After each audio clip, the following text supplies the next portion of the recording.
Welcome to Equilibrium Echoes, the podcast where we delve into the transformative power of your inner world on your relationships. I'm your host, Alyssa Decker. Join me as we unlock the secrets of emotional equilibrium and dig deep into the tools and insights needed to foster healthier, more fulfilling relationships in ways that feel safe and authentic. Welcome back to Equilibrium Echoes. I'm your host, Alyssa Decker. We are almost at the end of season 2, but I had to squeeze in one more conversation because this is a topic that has come up a lot on my social media. And I have talked to this guest before. We had a fantastic conversation, and I specifically asked her back for this conversation because of her area of expertise. So today we're going to talk about detaching from other people's opinions and how that affects your relationships, how it affects your mental health, and how it helps us get out of this people-pleasing cycle that so many of us get stuck in. So I want to welcome back to the podcast Elizabeth Soto-Bias from Launch Your Life Coaching. Her website is launchyourlifecoaching.com. Elizabeth, thank you so much for taking the time to talk to us today. Alyssa, it is so fun to be back. Thank you for inviting me back. I loved our first conversation. I imagine this one will be just as wonderful. So thank you for having me. Absolutely. Well, start us off by telling us a little bit about yourself and your background and kind of how you got to this space of helping people with coaching. Yeah, so I am a health and life coach. I work with women primarily after divorce who have felt like life is totally lost and not clear about what steps to take. A lot of them feeling like there's really nothing else because now everything is lost. I'm also a trauma-informed breathwork facilitator, and so we use breathwork and we use mindset coaching in my containers to help women shift their body and their mind so they can live the life that they want to be living and launch their lives. Yeah, wow. And I got here because I got divorced, and so I realized... So true of many of us. Yes, and I was like, wow, is this, all the questions that I work through with my clients were questions I had to work through with myself for a while. What am I even doing? How do I start over? Is that even possible? Can we start over like in our late 30s? Is it too late? Mom of 2 tiny humans and just not really sure where I was going. I did a lot of self-work with coaching and therapists, and so now I do this work with my clients in the health and life coach container and the breathwork container as well. I love that. And I mean, honestly, is there any other stage in life when detaching from other people's opinions is so important as when you're getting divorced or recovering, healing from a divorce? Man, there probably are other equally relevant stages of life, but this is a big one, isn't it? Huge. And I call my divorce the great sifter, because it did a couple of things. One is it showed me who was really for me, and it also taught me that I needed to work through not allowing what other people's opinions were about my decision impact how I moved forward. And that was hard work. Oh, so hard. Because so many times when we're in an unhappy relationship, for whatever reason, we stay in large part because of what we think other people will think. Or what we think we will think about ourselves even if we get divorced. Sometimes we feel like it's a failure, or we feel like we've given up, or whatever. Right. Like all these stories we tell ourselves are so relevant when a relationship is ending. 100%.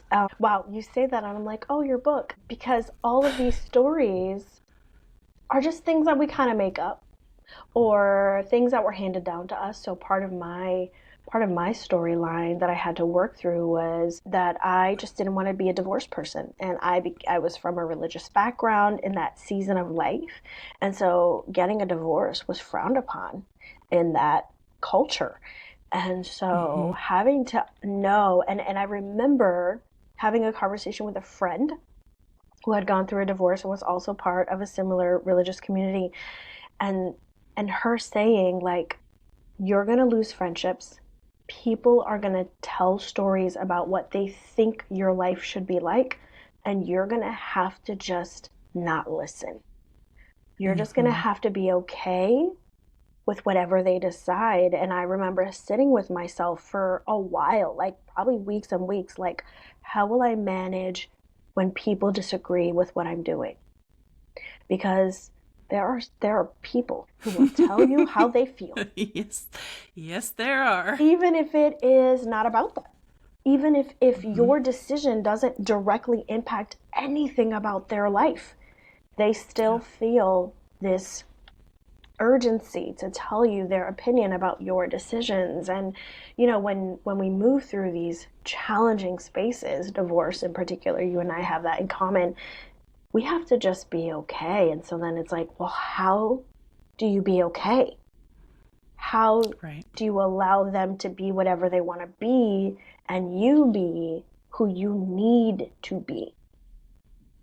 Mm-hmm. And this is hard. We do this, we sacrifice our own being okay because of what we think other people might say. And it is hard. Like, I can completely relate to you needing to sit with that for weeks to get to that point, because it's not an easy thing. So let's get into it, like, really practically. Yeah. Like, how do we actually start working towards this place of being okay with whatever people might decide to think or say about us? So I want to say this because it's important to be present, have this in the front of our minds. This is really a practice. It isn't something that is a one and done. I still find stories creeping up and moments in my life where I need to move back into it is okay that other people think differently than me, and I can make the decisions that are in alignment with what I'm needing or doing right now. For me, one of the things, and I'd love to hear what you think about this in your story, one of the things that I had to do was look at some of the facts. And one of the big facts for me was in my divorce was that the human that I lived with was not the human that other people outside of my house doors saw. They didn't know what was happening in my home. They didn't know the experiences that I was living. They had a different version of him than I did. And I knew this version because you're married to them, right? So I saw what he was like with other people, and then I experienced a different person, and I really needed to trust myself and say, my experience of him isn't yours, and I'm living this life, not you. Both of those can be true. And I have to make a decision about how I'm going to live, because you don't live my life. I live my life. And it was hard to get there because what people think matters, because judgment is scary, because criticism can be harsh. In my particular case, there were certain things that I was no longer allowed to be part of because I had made this decision. But those people didn't know who I was married to, and I really had to look at the facts around that. That was a big step for me. Yeah, I had a very similar experience. And one of the things that was so huge for me too is I had to get to a place where I was like, I'm okay not defending my decision to everyone. Like, that was like even taking it a little bit of a step further, but my ex, we've got 5 kids. We're in the same place at the same time. We interact with a lot of the same people frequently. And I also had to get to that place where I was like, I think that it's okay for me to not engage in this, like, my side of the story, his side of the story, he said, she said, like, and so I chose to just be silent, like, when a lot of those things would come up or would happen. And man, like, we'll get to this in a bit about how that kind of tends to come full circle. But yes, I had to make that same choice of like, it's okay. Like, they can think what they think because they don't know the whole story. And very, very much like you, my ex has a very public persona, and then he has this other thing that his family sees. And the only way to just not choose to be okay with that really is to combat it by like trying to tell stories and prove that you're right and share what was going on personally. And I'm like, yeah, no, like that's not really helpful to play that game, is it? I'm so proud of you because it took me a while to get there, because I did tell stories and I did feel the need with people that asked. So I wasn't like going out and saying, hear ye, like listen to how hard it was for me. That wasn't my way of being, and I don't necessarily promote that. I don't think that that's a good choice, like tell everybody how awful it was. But the people that were genuinely interested, like, I don't understand, can I sit with you? I did. I sat with several people and like, this is my experience. And I wanted to tell my story. I also have, some core wounds. And one of my core wounds is like, what I say doesn't matter. And so when I was given the opportunity to tell my story, that version of me really wanted to be heard. In some situations, it did serve. And I had people meet me where I was and not judge me. In some situations, it did not. And I was judged and I was criticized and I was told that I was being silly and ridiculous and that it wasn't a big deal, which is gaslighting. By the time I realized that telling my story wasn't important, I had come across quite a bit of gaslighting and realized, okay, I made the decision, I feel good about it, and now it doesn't matter what people want to know. I don't have to share anymore. I'm okay with not sharing anymore. Yeah. It's so empowering to get to that point where you realize, like, hold on a minute, like, I don't have to share. I can choose. And I did share some one-on-one, but I really didn't get into the whole, like, he went around telling a lot of people I left him for no reason, and I just went off the deep end and blew everything up. And I was just like, okay. Like, I think what really it came down to for me was I had to get to a place where I realized the people that really mattered to me and the people that are going to continue to be in my inner circle through all of this are going to come and ask me when they hear stuff like that. And if they don't, then that tells me everything I need to know, right? Because if they can hear a story like that about me and not come and ask me, then to me it was kind of like, well, then that gives me some really valuable information about how I want to proceed with this relationship. 100% the same.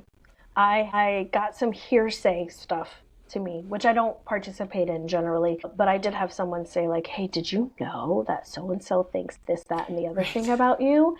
And I like had to take deep, by the time that was happening, I was in such a good place that I could laugh about it and say, it is okay that they believe whatever they want. They have never come to me and said, hey, Liz, how are you feeling? What's going on? Checking in. It was I'm going to stand outside of your house and try to peek through your window and make a decision based on nothing but what I feel. And it was okay because that was the sifting part, right?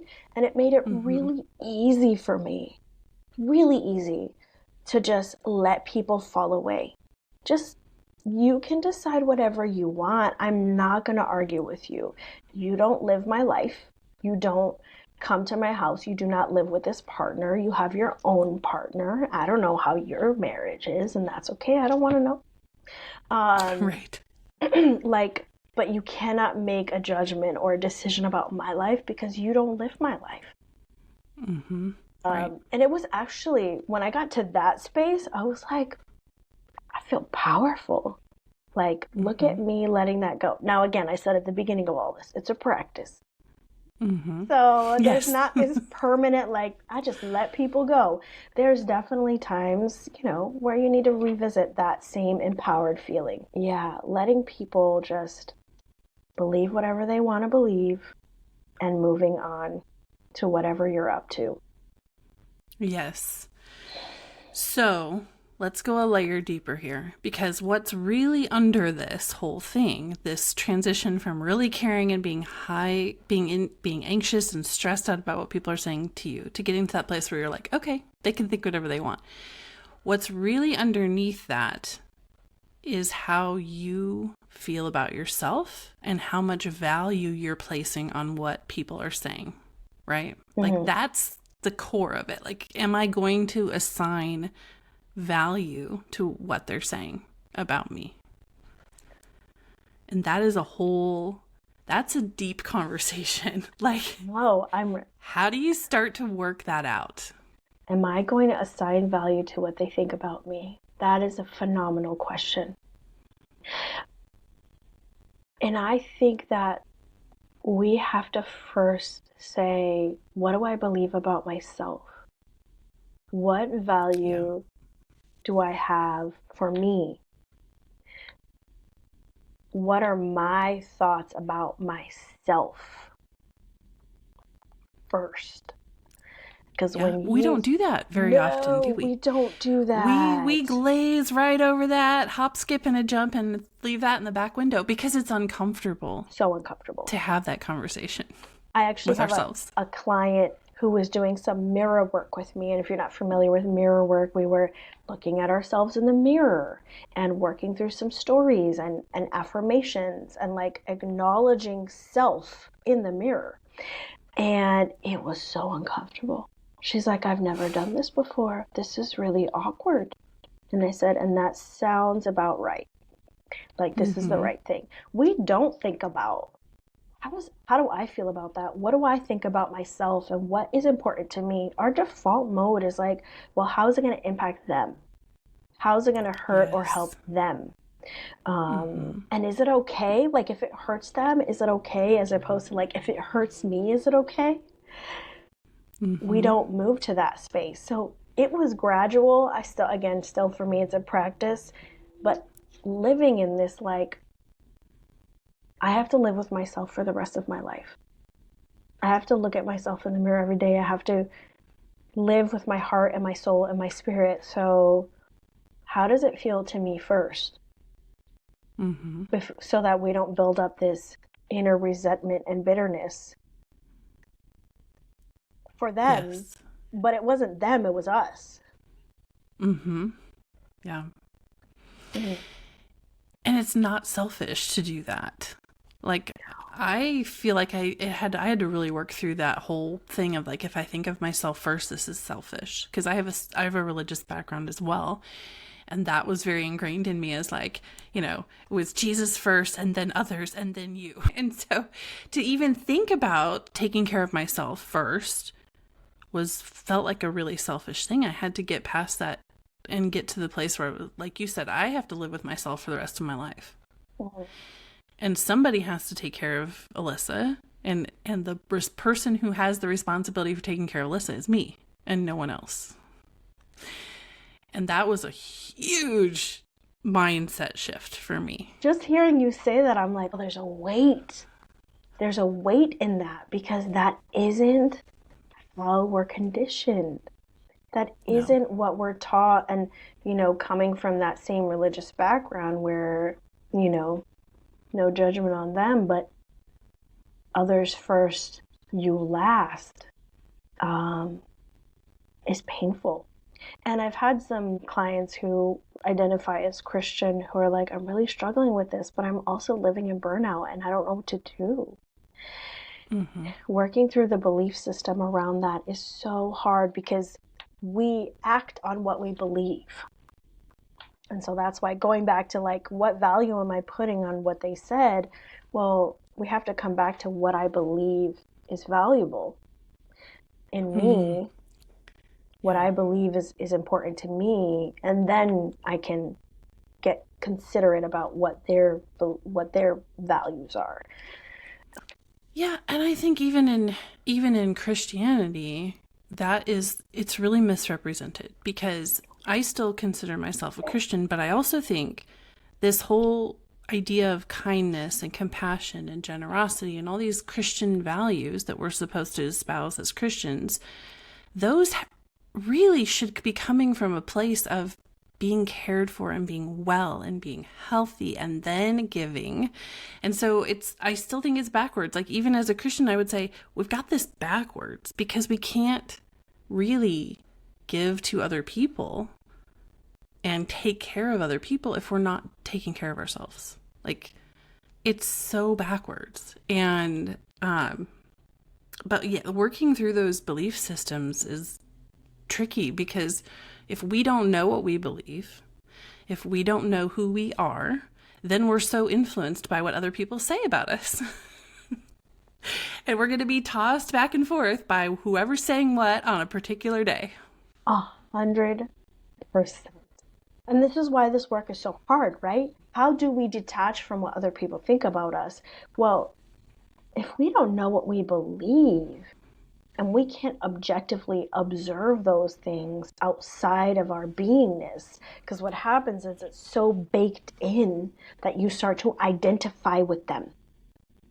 And then it's not separate from you, it's my identity. And so then how can we pull those out so we can look at it objectively and then work through that way so that we can begin to let go? Like, this actually wasn't my belief, it was my mom's belief. And I don't agree with that. Love my mom, but I don't believe that. So how do I detach from those values and those beliefs so that what they think begins to be about them and not about me, begins to give me that freedom. I'm free now. I love you. I want to be your friend. We're family, all those things. And also, I don't have to believe what you believe. I can be detached from those things. But finding your beliefs that is workful. It's important, but it is work. Incredibly important. And again, because this is a practice, you discover new things. Wow, I've been believing that this whole time. Even in this season right now that I'm in, I'm like, oh my God, I've been believing this thing. And that's been keeping me stuck and attached to these other people, these situations. And so you begin to unpack the beliefs so that you can detach from that. And so the other thing that I think is really important, we haven't touched on yet when it comes to detaching from other people's opinions of us or opinions about things that we're doing, is this idea that other people are moving from their own beliefs and their own stories and their own judgments of themselves. Yes. And talk about that some more, because that's I'm forgetting the word for it right now. Projection? No. Yes, thank you. It was on the tip of my tongue. That's projection. Let's talk about that first. Let's land there for a second. Tell us a little bit more about that. So I learned about it probably in 2019, like 5 years ago. This idea that the way people behave towards us is about their own experiences of themselves and their own stories, not about us. For example, this is a general example, but my mom had a very challenging childhood. She experienced some pretty rough things. And so because of her fear and her challenging upbringing, when she raised me and my brother, we were very sheltered. We were very protected and bubbled because she was so afraid that something would happen to us. Now, I'm a parent, I get it, right? But also, it was kind of a lot. And so then it's like, the way that you behaved toward us wasn't because we did something wrong or because we were not responsible. It was because of your anxiety about the outside world that you created this kind of isolated space for your kids. And that was hard. How did you perceive that as a child? Did you perceive it as a punishment for doing something wrong? Or what was your perception of that as a child? That's a good question. So I felt trapped a lot. It's hard. And even now as an adult, when I look back, working on inner child stuff, like people will say like, oh, I used to walk to my friend's house, or like we used to do sleepovers, or, the neighborhood kids would do these things. And I'm like, I wasn't allowed to do that stuff. I wasn't allowed to walk to the store or like have friends in the neighborhood, or I don't know, be part of, I did things. Let's just be clear. I did things. stuff happened, but I just remember feeling in a lot of spaces stuck and trapped because there were things that we didn't do that other kids were able to do. And so I just felt stuck and I didn't understand what it was because I knew that I was a good kid. And so it was just confusion for me. Like, I don't understand why we can't do stuff. Now, of course, as an adult, and I see my mom as a human and not as my mom, which is another part of the work, right? I see how scary it was for her. And so I get it now. That doesn't take away from little me who was confused and frustrated, but I get it now. It wasn't personal. And that's a thing, right? It's not personal. And even with, my ex-husband who, it took a while. We have a very healthy co-parenting relationship now. It took a long time for me to be like, the way that you behaved with me wasn't about me. It was about you. You not dealing with things that you need to deal with. And it got spilled over into me because I was married to you. And so I was the default recipient of the unnourished or unhealed parts of you. That wasn't fair. Right. Okay. Let's get really granular with this and let's get specific. So let's just say that I am, you and I are friends and I'm saying some really hurtful stuff. We may not be friends for much longer if I do that. But let's just say that I say some stuff that really offends you, really hurts your feelings. And let's break it down. What's going on in that dynamic? First of all, when I say something to you and you get offended and hurt, that's you responding emotionally to some stuff. So let's talk about that first. So you said some things, my feelings are hurt. We get to have our feelings and it's okay to have that experience. So that would be the first thing to come to my mind. Like, I get to feel sad or disappointed or offended or angry because you said some things that hurt me. It is possible that my hurt is the result of unresolved wounds or like old things that you stirred up in me that now you're bringing up that emotional memory. And so I'm having feelings because of an emotional memory. And most of our memories are stored in our limbic system. It's all emotional. So that makes sense. The second part of that is, what's going on with Alyssa? Where's Alyssa right now? Like, emotionally, cognitively, what's happening in her life? And, we're good friends. So I might actually know that you're struggling with something right now. And that frustration was poured out onto me because you're in a hard space. So it wasn't about me. Maybe I did something that disappointed you and you're like, hey, I'm really disappointed, or whatever. We may have caused each other to have these feelings, but really it's about your wound or your frustration that emotes these things, and my wound or my frustration causes me to have the feeling that I had. Because if it wasn't you who said it, if it was someone else who said it, it still might hurt the same. Right. Does that make sense? It does. Okay. It totally makes sense. And I think I agree with you. You're on the right track here for sure. So I say these things. You are hurt because of your past experience, because of where you are emotionally. I said them. For you, it doesn't entirely matter why I said them, except in the context of being able to kind of detach from that, right? You can understand that it's not so much about you. So I say them. If you're in a healthy, growing, emotional space, you're going to start going, why did that hurt me so much? What does that look like? What does that thought process look like in your head? I'm like, when you're trying to figure out why. Yes. I'm like, oh my God, Alyssa, have you been watching my life? No. I'm like, this is what's happening. Why did that hurt me so much? This is a phenomenal question. I want the listeners to really write that one down. Put it in your phone notes. Okay, this is a phenomenal question to ask yourself when someone says or does something and you feel pain emotionally about it.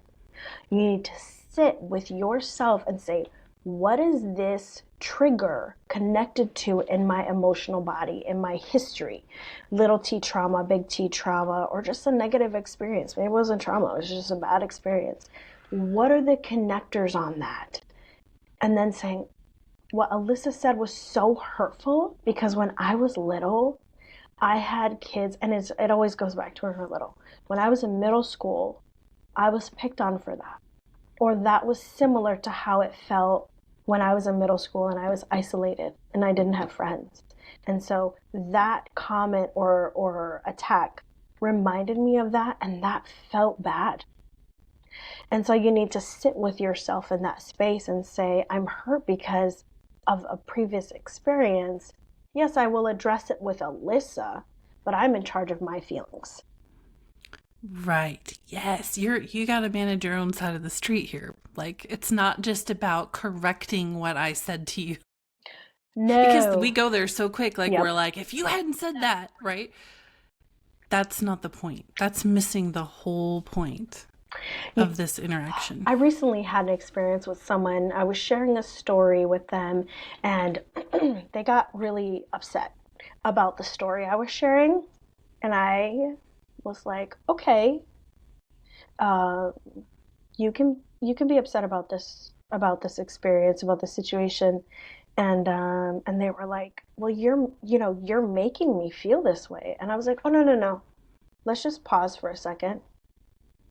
The reason that you feel this way is because you have trauma about this situation that has nothing to do with me.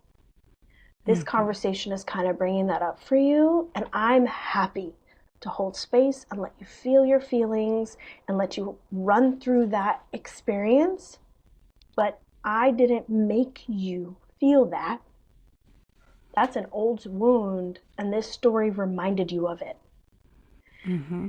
And we were able to continue the conversation and we were able to really down regulate the nervous system again and continue to have the conversation without the heightened, like, you're making me feel this way kind of experience. It was fascinating to me because we really do move to like, well, if you hadn't done that, then I wouldn't have felt this, or I wouldn't have done that. And it's like, actually, you're in charge of yourself.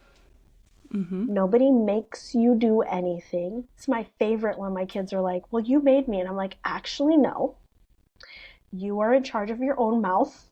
Sometimes I wish I was, but I'm not. And so you decided to say that or do that. Right. It's hard for us to own our reactions because sometimes there's self-judgment around that and we don't want to take accountability. So it's your fault, Alyssa, that I had that experience, and how dare you? Yes. Which is not, which it actually is. Right. And it's not helpful. Those kind of reactions are not helpful in this process of learning how to detach. It just plays right into assigning a lot of value and meaning to whatever it was that I said that insulted you. It feeds it rather than getting further away from it. Yeah. So there's a lot of layers, right? As you start doing this work, you might find some things kind of on the surface that you have to deal with, and then the next time it happens, you might get a little deeper. And this goes hand in hand, really, I think, with healing triggers, doesn't it? Because it's kind of what we're talking about is 100%. You can hear the same insult. For me, one of the things my ex-husband loves to do is tell me how I've ruined his life and how he thought I was a woman of character and I would never do this to him and blah, blah, blah, blah, blah. And the first few times he said that, I got so triggered. Like sweaty palms, I'd start crying, I was shaking, like there was a whole thing. And gradually, as time has gone on, he can now I've reached the point where I don't even allow him to go down that road anymore. I'm like, I'm done listening to this.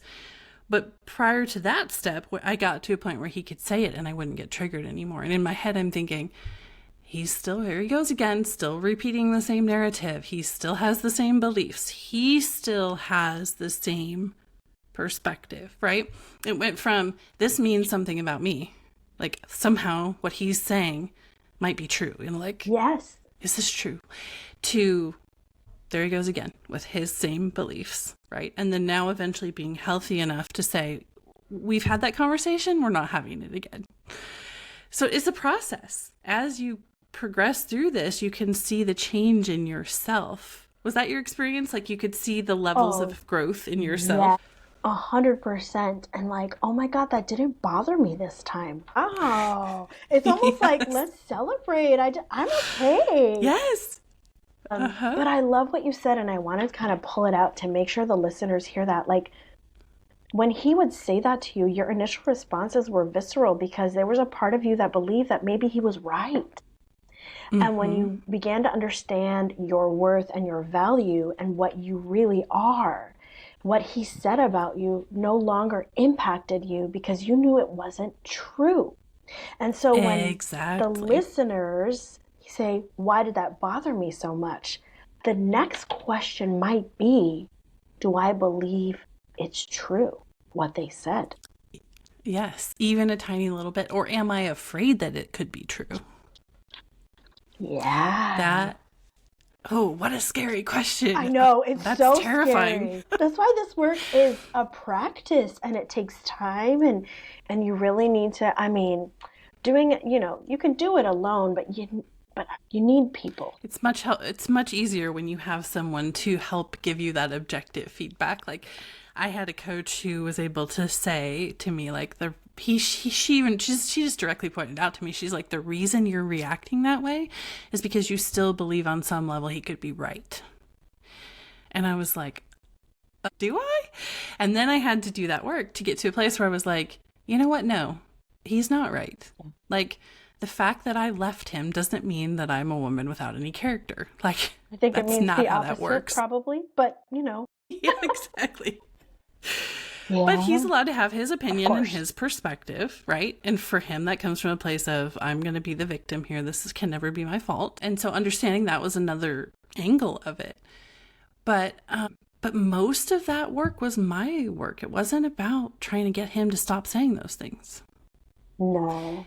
Because we can't influence what other people think or what they say. Nope. This conversation is coming full circle here. Nope. But we have to, when we do the work, we can get to a place where we stop being afraid of what other people might say. Yeah. And how incredibly empowering is that? It's life-changing. I mean, freedom is real when you can go to the other side and know that what people think or say about you does not have a hold on your emotions and how you think about yourself. And that is, man, amazing, an amazing space to be, for sure. And possible. Yes, I don't know. Possible. Totally possible. I don't know that there's really much that is more empowering than getting to that place where you are detached from what other people think about you. So at the beginning of this conversation, or right before we started recording, you mentioned people pleasing. And so let's tie that in because it's very much connected to this conversation. Totally. So tie that in for us. Like, how does that play into this dynamic we've been talking about? So if you do a little work on people pleasing, what it actually is an attempt for an individual to control what other people think about.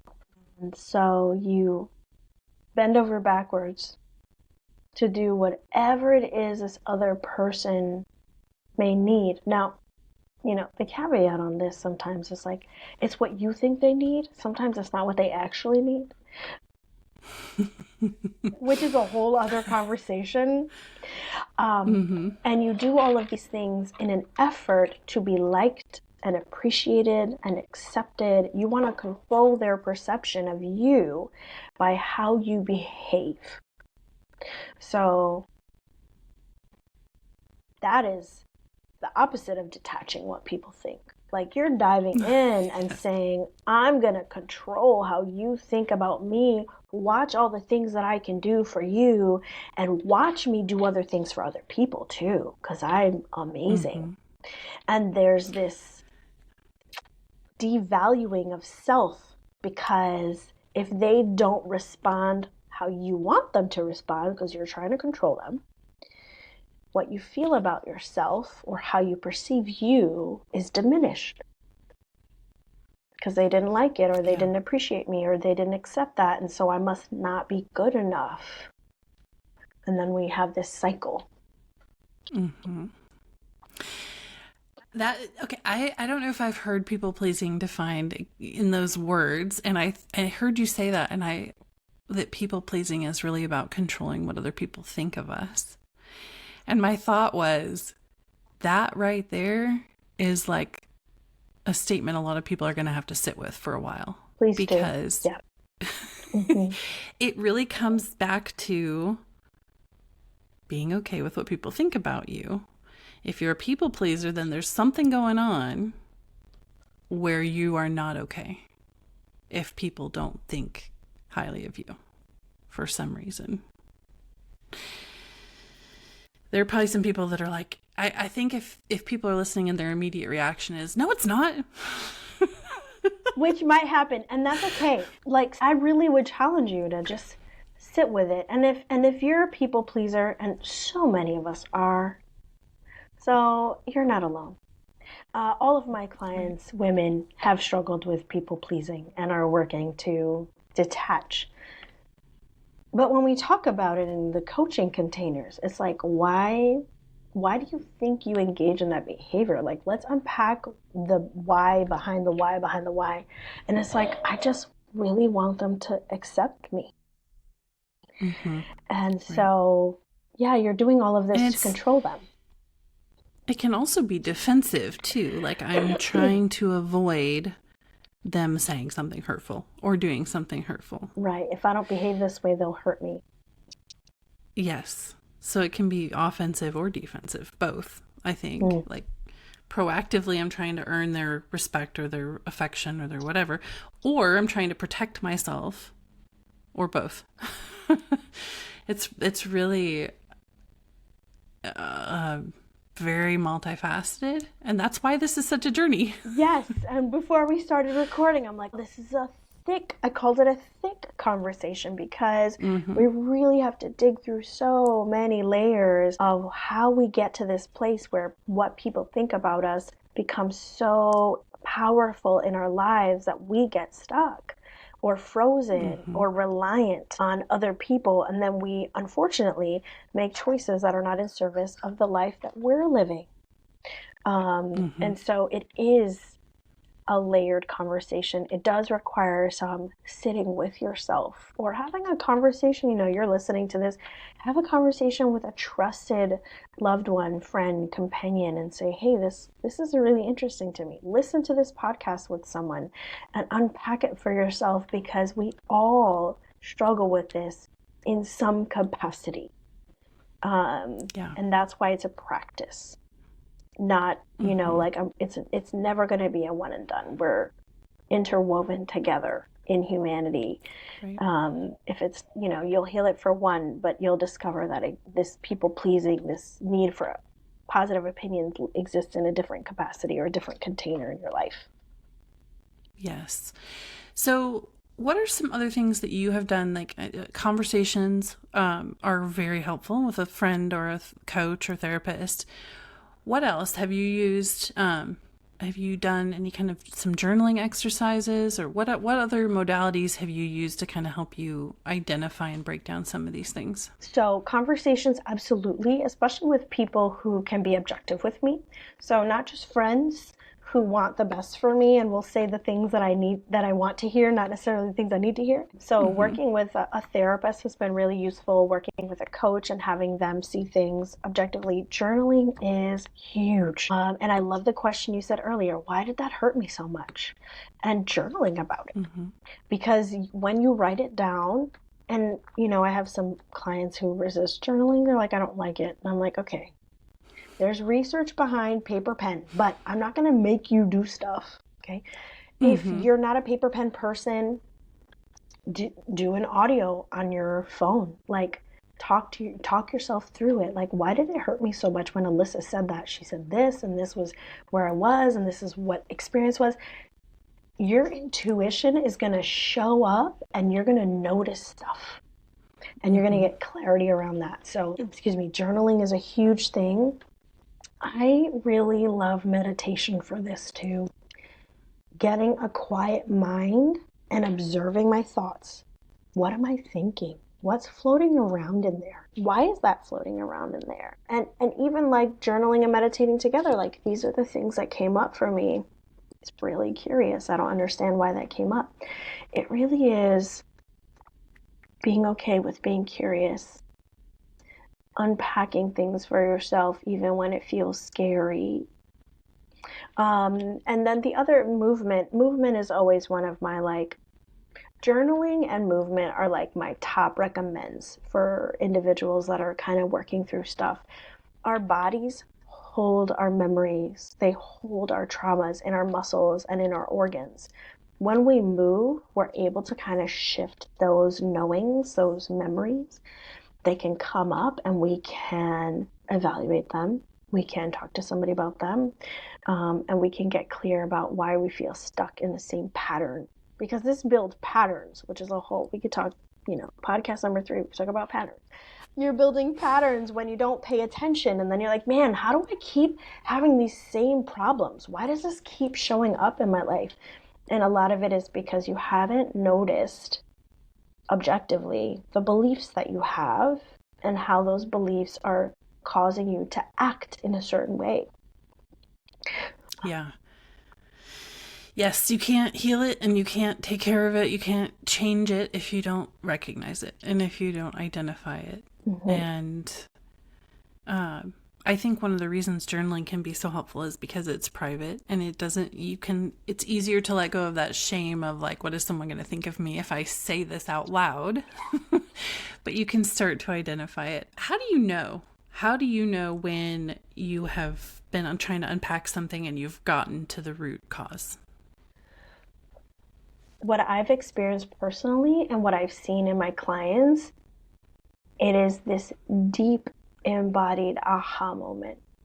It often comes with tears of this like, oh my God, this is it. It is just one of those deep moments where there's no doubt in your beingness that that's what it was. No one has to tell you that's it or that's right. You just in yourself know. And because you've been on the road, right? You're on the journey. You're doing it. You're walking this path. So you've been observing all the things. When you get to it, you're just gonna know that it's that. And if there's a space where you're like, man, is this really it? That's a really great place to keep journaling, to talk to your coach or therapist about it and help and allow someone else to unpack more with you if that really is a space where you're not sure. But what I've seen and in my own life, it's always been a very tearful, embodied, wow, that was it. Mm-hmm. Yes. Yes, I can tell when I'm sitting with a client, and I'm sure you can too, where they get to that moment. Their body language changes and their expression like changes. Usually there are tears. Like you'll feel it if you get there. I think in one way or another, whatever that looks like for you, you'll know when you get there. Wow, so much in this one little conversation. I feel like we've barely scratched the surface here, but what a powerful topic and conversation to unpack today. Elizabeth, tell us how people can connect with you and what you do, who should reach out to you for coaching, and tell us all the things. Yeah, so I work with women who are ready to get curious, ready to do this thing. I'm tired of patterns running my life. I'm tired of what other people think controlling how I live my life. I'm exhausted. I'm overwhelmed. I'm sad all the time. I'm running on autopilot and I'm just keeping tiny humans alive right now. I don't want to die. I want to be alive and I don't know what else I want. Those are my people.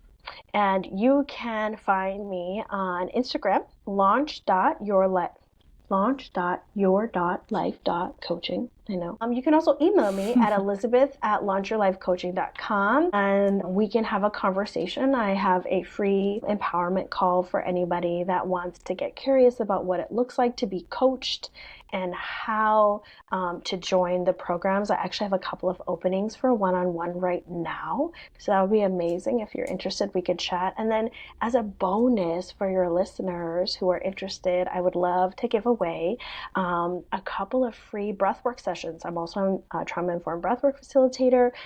We do breathwork sessions one-on-one that are incredibly powerful and life-changing. And I would love to give those to your listeners who reach out to me on Instagram, or you can send me an email. I would love to connect with you. Elizabeth@launchyourlife.coaching or on Instagram at launch.your.life.coaching. Awesome. Perfect. That sounds fantastic. We will put all of Elizabeth's links in the show notes so you can find them there, connect with her, or the description of on YouTube, whatever it's called on the platform you're on. We will get it into your hands.